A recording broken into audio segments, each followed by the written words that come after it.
Trump juega con fuego en Medio Oriente. Si viene un nuevo orden en el Golfo. Bienvenidos, bienvenidas. Esto es Enfoque con Alejandra Patrone y la producción de los pueblos y movimientos articulados en Abya Yala Soberana. Hoy con un tema muy importante sobre la mesa que tiene que ver con una de las zonas más calientes del planeta. Para eso ya está con nosotros el doctor Paulo Botta, director de la Oficina de Trends Research and Advisory en América Latina. Paulo, bienvenido a Enfoque, ¿cómo estás? Es un gusto recibirte. Hola, buenas tardes. Muchas gracias por la invitación. Estamos hablando de un tema con muchas repercusiones, no solo para Medio Oriente, sino para el resto del mundo. Paulo, cuando los presidentes estadounidenses visitan Medio Oriente, generalmente hay una visión estratégica. Eh, ¿Qué objetivos principales persigue Donald Trump en esta gira por el Golfo? Bueno, en primer lugar hay que decir que no solamente que cuando los presidentes norteamericanos realizan una visita es importante porque muestra una estrategia, sino mucho más cuando es la primera visita de un periodo presidencial. En este caso, a excepción de la participación del presidente Trump en los funerales del Papa Francisco, esta ha sido la primera visita de Estado. A diferencia de otros presidentes que realizan sus primeras visitas a Canadá, o al Reino Unido. En este caso, el presidente Trump ha elegido lo mismo que lo había hecho en su primer mandato, los países del Golfo. La diferencia es que esta vez ha visitado tres países, que son Arabia Saudita, Qatar, la primera visita de Estado de un presidente norteamericano en Qatar, y Emiratos Árabes Unidos. Y creo que ahí hay muchas cosas que se pueden decir. En primer lugar, que no ha estado presente el Estado de Israel, que es tal vez una de las cuestiones más interesantes desde el punto de vista de la política exterior norteamericana, que muestra una creciente tensión entre la política exterior norteamericana y la israelí, o para decirlo de manera mucho más específica, entre el primer ministro Benjamin Netanyahu y el presidente Donald Trump. ¿Y qué es lo que ha sido esta visita? Pues esta visita ha sido precisamente, yo diría más bien el reconocimiento que tiene dentro del mundo de Medio Oriente los países árabes del Golfo. Porque hay una tendencia que resulta clara. Ya no estamos hablando, cada vez que hablamos de Medio Oriente, ya no estamos pura y exclusivamente hablando de lo que llamamos las antiguas capitales imperiales, que eran las capitales que en la segunda parte del siglo XX acapararon el eje de las relaciones en Medio Oriente. Estamos hablando de la capital de los omeyas, como era Damasco, la capital de los abasíes, como era Bagdad, la capital de los fatimíes, como era el Cairo. Hoy, cuando hablamos de Medio Oriente y dentro de Medio Oriente, los países árabes, ya no hablamos de esos grandes países que fueron los centrales en la geopolítica de la región en la segunda parte del siglo XX, sino que estamos hablando de qué? De Arabia Saudita, de Qatar, de Emiratos Árabes Unidos. Esto es, el peso dentro del Medio Oriente de los países árabes ha mutado. Ya no está en las antiguas capitales, sino que se ha ido al Golfo. Y creo que lo que ha hecho el presidente Trump, una vez más en este viaje, es señalar eso que es una tendencia irrefutable. Uh-huh. Paulo, muchos sostienen que Israel es el brazo armado de Estados Unidos en Medio Oriente. Sin embargo, con esta gira, tú bien lo señalabas, lo ha dejado de lado. ¿Qué intereses geopolíticos y geoestratégicos tiene la Casa Blanca en Qatar, en Emiratos Árabes, en Arabia Saudita, que hacen que deje de un lado a Israel? No es que haya una oposición, esto es, Estados Unidos es una potencia global y como tal tiene una agenda global que no se agota pura y exclusivamente con lo que llamamos los intereses de Israel. Israel es un país muy relevante, pero no es una potencia global. Por lo tanto, ahí yo creo que hay una diferencia clarísima en cuanto a los intereses. Estados Unidos está pensando en la competencia global con China, en la estabilidad de los precios internacionales de petróleo, está pensando en la creciente influencia o evitar la influencia a nivel global de Rusia, en las tensiones con Irán. Por lo tanto, creo que la agenda estadounidense es mucho más compleja y tiene un alcance global. Y ahí es donde comienzan a notarse las diferencias, ¿no? El presidente Trump con esta idea de hacer a Estados Unidos grande de nuevo como dice el America First, poner primero a Estados Unidos, lo ha demostrado aquí. Acá no hay una cuestión solamente que se van a priorizar los intereses de los aliados. Acá lo que se va a priorizar los intereses norteamericanos. Y cuando los intereses de los norteamericanos y de los aliados se encuentran en posiciones distintas, pues lo que se van a priorizar siempre van a ser los intereses de Estados Unidos. Y creo que es lo que ha señalado el presidente Trump en este viaje. ¿Y hay señales de un nuevo alineamiento regional tras esta visita? Hay muchas señales. En primer lugar, creo que marca el interés norteamericano en generar estabilidad. Y en su discurso en el foro de inversiones entre Arabia Saudí y Estados Unidos, un discurso que es de casi 50 minutos, recomiendo escucharlo porque creo que es muy interesante por el nivel de sinceridad que tiene lo que puede tener un presidente norteamericano hablando en público. Hay varias cosas. En primer lugar, ya no se habla más de cambio de régimen, no se habla más de modificar los sistemas políticos. De hecho, una de las cosas que dice en contra de los conservadores norteamericanos es cuando ellos quisieron cambiar generaron más caos, cuando ellos quisieron exportar sistemas políticos generaron más caos. ¿Qué dice? Estoy visitando esta región donde veo cosas fantásticas. Entonces, lo que está diciendo es los cambios se los realizan la gente que vive en la región, no pueden ser cambios de afuera. Ese me parece que es un cambio central, ¿sí? El terrorismo, por otra parte, sigue siendo una preocupación, pero no es la preocupación como podía ser en años anteriores. ¿Cuáles son las preocupaciones hoy? En primer lugar, generar un vínculo estable y a largo plazo entre Estados Unidos y los países de la región. Fíjense, lo que en los años 40 era el petróleo, hoy son los microchips y la inteligencia artificial. Y por eso los grandes temas en los cuales se está discutiendo es eso. Lo que está haciendo Estados Unidos es levantar las sanciones o las limitaciones para que los países árabes del Golfo obtengan microchip. ¿Por qué? Básicamente porque si no lo hacen los norteamericanos, pero rápidamente lo harán los chinos. Y entonces lo que está haciendo Estados Unidos es vincularse en términos de la tecnología del siglo XXI con estos países. Las inversiones van a tener que ver con data centers, con desarrollo de inteligencia artificial, con inversiones en software. ¿Y qué es lo que hacen eso? Es vincularse a mediano y largo plazo con estos países. Por otra parte, Israel sigue siendo un aliado, pero ha dejado bastante claro el presidente Trump que los intereses son de los Estados Unidos y no de Israel y en segundo lugar de Estados Unidos. Y luego también ha dejado bastante claro que los países árabes del Golfo tienen sus agendas, que en algunos lugares se van a ver, digamos, coincidencia, pero que en otros temas va a haber diferencia y ahí Estados Unidos lo que va a hacer, lo único que le interesa, creo que desde ese punto de vista, es evitar que China esté más presente en el Golfo.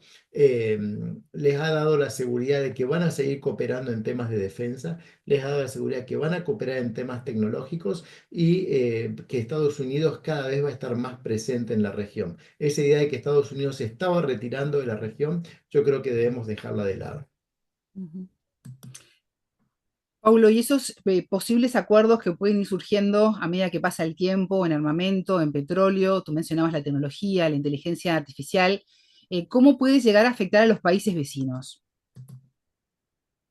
En primer lugar, creo que se va a generar cada vez una mayor diferencia entre estos países que ha visitado Trump, que son los que tienen los recursos financieros, que son los que están apostando a los sectores tecnológicos de punta y que a la vez tienen la voluntad política de ser verdaderamente actores, potencias regionales, ¿sí? Y con el resto de los países de la región que están pasando por otras situaciones. Obviamente no podemos comparar la posición preeminente que tienen estos países de los cuales estamos hablando con un país como Yemen, donde hay guerra civil, un país como Siria, que está saliendo de una guerra civil, un país con crisis permanentes, como puede, no sé, ser Irak, o con problemas, o Líbano, con problemas de gobernabilidad. Por lo tanto, creo que aquí lo que vamos viendo es una nueva línea de separación. Vamos a tener países árabes muy desarrollados, con mucha vocación, con recursos y vocación de ser actores globales, y otros países árabes menos desarrollados. No es casual que en esta misma semana, donde el presidente Trump estaba visitando a estos países, la Liga Árabe haya generado lo que se llama la Visión 2045, una propuesta de desarrollo aplicable a todos los países árabes. Creo que el eje central hoy en día que vamos a ver es cómo esta nueva realidad geopolítica va a ser aceptada por las viejas capitales árabes, ¿no? Hoy en día ya no se puede decir, no, Estados Unidos, Emiratos Árabes es un país que tiene 50 años y por lo tanto no puede ser igual que Egipto. Hoy la realidad ha cambiado, ¿no? Lamentablemente para estas antiguas capitales. O Siria no puede decir, nosotros somos una gran capital imperial y Qatar es un estado que tiene poco más de medio siglo de vida. No, la situación es distinta. Creo que vamos a ver dos cosas. Una golfización, si me permite usar ese término, de los países árabes y luego también, y es importante señalarlo, una competencia entre estos países, porque también resulta claro que los países árabes del Golfo no son una unidad, sino que entre ellos también hay puntos de tensión. Y esos puntos de tensión también creo que en los próximos años, a pesar de lo que retóricamente se diga, también van a enfatizar, porque cada uno de estos países quiere tener un lugar preeminente en la región. Tanto Emiratos Árabes como Qatar y Arabia Saudita gestionan billones de dólares en activos en todo el mundo.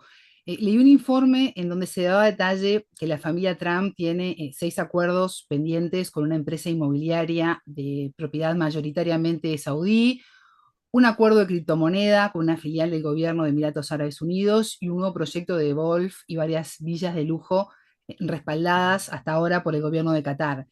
Paulo, ¿cómo crees que incide lo personal y lo empresarial a la hora de tomar decisiones políticas para la región? Bueno, esa es una de las críticas que se le ha hecho dentro de Estados Unidos al viaje del presidente. Dice, mire, esto también tiene que ver con muchos intereses particulares, pero no solamente el presidente Trump. Pensemos que también el viaje participa Elon Musk y la empresa y las empresas que tiene su padre, su hermano, también están haciendo muchos negocios en el Golfo. Porque por otra parte, eso no es nada nuevo. Tiene décadas, por no decir siglos, la idea de vincularse desde un punto de vista comercial y financiero a los fines luego de generar vínculos más estrechos en términos políticos. No hay nada nuevo bajo el sol en este sentido, pero sí es cierto que en un presidente tan transaccional, donde los negocios ocupan un lugar tan relevante, donde ni siquiera se preocupa en ocultarlo, sino que lo usa como si fuera un activo a su favor, pues estas cosas sí saltan a la vista. Pero no es nada nuevo, ni yo diría que es privativo de Trump. Todas las empresas norteamericanas también hacen negocios y luego favorecen a políticos dentro de los propios Estados Unidos. Todas las empresas norteamericanas también buscan hacer negocios en países que son considerados aliados. Luego también se existe esta cuestión de lobbies que, digamos, no hay nada nuevo, no hay nada nuevo. Pero sí es cierto que el mismo regalo de Qatar, ¿no? De regalarle un avión al presidente Trump, que Sí. dentro de Estados Unidos ha generado algunas consideraciones más allá de lo ético, incluso de seguridad, ¿no? Porque estamos hablando del avión que usa el presidente de Estados Unidos, ¿no? Por lo tanto, creo que vemos en esta administración esta situación donde lo particular, lo personal, lo institucional, lo estatal tienden a mezclarse. Tal vez más que en ocasiones anteriores, pero no por ello podemos decir que es algo que nunca se haya dado en la historia. ¿Y cómo afecta las relaciones de estos 3 países con Irán tras la visita del presidente de Estados Unidos, Donald Trump? Ahí da la sensación de que ninguno de los países árabes que ha visitado el presidente Trump quiere un Irán nuclear. Pero como suele decirse en geopolítica, los países no se mudan. Y por más que Irán pueda ser una preocupación en términos de seguridad, lo cierto es que estos países tienen que vivir en ese lugar y tienen que vivir con un Irán que puede tal vez generar muchos problemas en términos de seguridad y en términos de estabilidad regional. Todos estos países tienen proyectos muy ambiciosos de diversificación económica y para que la economía funcione se necesita la paz. Por lo tanto, lo último que quieren es un conflicto con Irán. Están en esa situación donde necesitan que Irán sea reintegrado a la comunidad internacional, donde necesitan que Irán, su programa nuclear, le dé seguridad a la comunidad internacional de que no tiene aplicaciones que no sean estrictamente pacíficas, pero a la vez no quieren un conflicto. Y por eso todos estos países, de alguna u otra manera, han colaborado con este esfuerzo que está llevando adelante el presidente Trump por llegar a un acuerdo, ¿no? Piensen que las primeras cartas de acercamiento fueron llevadas por Emiratos Árabes Unidos, por el antiguo ministro de Relaciones Exteriores, hoy asesor de seguridad Anwar Gargash. Los vínculos luego se han hecho a través de Omán. Arabia Saudita ha tratado de mantener una posición constructiva, etcétera, etcétera, etcétera. Por lo tanto, creo que en estos países quieren que Irán deje de ser un problema de seguridad, pero a la vez saben de que lo mejor que puede pasar es que se acerque una vía pacífica, porque un conflicto va a ser tremendamente lesivo para sus intereses, empezando por los intereses económicos comerciales. Paulo, en 2018 fue asesinado el periodista Jamal Khashoggi por agentes saudíes en la en el consulado de Estambul, en Turquía. Teniendo un poco en cuenta ese hecho tan terrible, ¿cómo recibió a Trump la población en general de los países que visitó? ¿O este tema ya quedó atrás, en el pasado? Me parece que ha quedado totalmente en el pasado. Si uno ve este discurso, como les mencionaba recién, que es el discurso del presidente Trump en el Foro de Inversiones Saudí Norteamericano, se dirige a Mohammed Ben Salman como Mohammed, haciéndole bromas con mucha familiaridad. No creo que la muerte de Khashoggi sea hoy en día un problema para las relaciones. Por el contrario, estamos en un mundo cada vez más realista en términos de la política internacional. Lo que priman, lo que cuentan son los intereses. Y en este sentido es un sistema internacional mucho menos principista. Hoy Arabia Saudita cuenta por muchas cosas, cuenta por su impacto en la OPEP y en la OPEP más para los precios internacionales de petróleo, cuenta para las inversiones que pueden realizar los fondos de inversión saudí y empresas saudíes en la economía norteamericana. Todos estos países, no solamente Arabia Saudita, pugnan por presentarse como economías abiertas y amigables hacia el capital extranjero. Por lo tanto, creo que todas estas cosas son las que cuentan hoy en día. Otros temas que podrían formar parte de la agenda hace años atrás, hoy por lo menos yo no los veo en la agenda. ¿Y qué rol juega en este conflicto la causa palestina o lo que está ocurriendo en Gaza? Bueno, creo que hay otra tendencia que resulta muy clara, ¿no? Yo a veces suelo decir que hay que actualizar los GPS. Es cierto que muchos países árabes que nacieron en el sistema internacional al final de la Segunda Guerra Mundial o en ese periodo inmediatamente posterior, eran relativamente artificiales en términos de estatalidad. Pero luego de dos, tres generaciones, eso ya no existe más. ¿Qué me quiero decir con esto? Medio Oriente es una región donde los países se guían por sus intereses, no por intereses centralmente lingüísticos, no por intereses religiosos, no por intereses de tipo geográfico. Esto es, Arabia Saudita, Emiratos Árabes Unidos, toman decisiones no porque entre ellos hablan árabe y se consideran que lo común es lo central, no porque tienen una historia común, no porque participan de una misma región, sino por intereses locales. ¿Por qué hago hincapié en esto? Pues porque ahí aparece de nuevo lo palestino, ¿sí? Lo palestino es, ningún país árabe hoy va a posicionar la causa palestina antes que sus intereses nacionales. Puede ser así en términos retóricos, en términos discursivos, para fotos de familia, para declaraciones, pero cuando hay que tomar decisiones, nadie antepone la causa palestina a sus propios intereses. Eso puede resultar mejor o peor para la propia causa palestina, pero creo que es algo que es una realidad. Nosotros en política internacional generalmente describimos antes que establecemos categorías de bueno, malo, peor o mejor. Nosotros describimos. Y lo que hay que describir es que hoy en día los países árabes toman decisiones en función de sus propios intereses y no en función de supuestos vínculos. Siguen siendo relevantes, por cierto, pero pensemos en América Latina, ¿no? Nosotros compartimos la lengua, compartimos historia común, en el pasado formamos parte de las mismas estructuras políticas, pero hoy creo que ningún país latinoamericano piensa en eso antes de tomar decisiones de política exterior. Si eso funciona para nosotros, ¿cómo no vamos a pensar que los otros países en otras regiones donde forman parte también de paradigmas culturales similares, pues van a tomar en cuenta uniones culturales, religiosas, lingüísticas antes que sus propios intereses? No, no es así. Paulo Bota, director de la Oficina de Trends Research and Advisory en América Latina. Muchas gracias por estos minutos con enfoque. Por favor, muchas gracias a ustedes. Quedo a su disposición. A ustedes les decimos que vamos a seguir debatiendo sobre este tema, poder, armas, alianzas secretas que está buscando Trump en esta visita que realizó al Golfo. Los leemos. Para más contenido geopolítico, suscríbanse al canal. Tengan todos ustedes una excelente jornada. Buena vida para todos.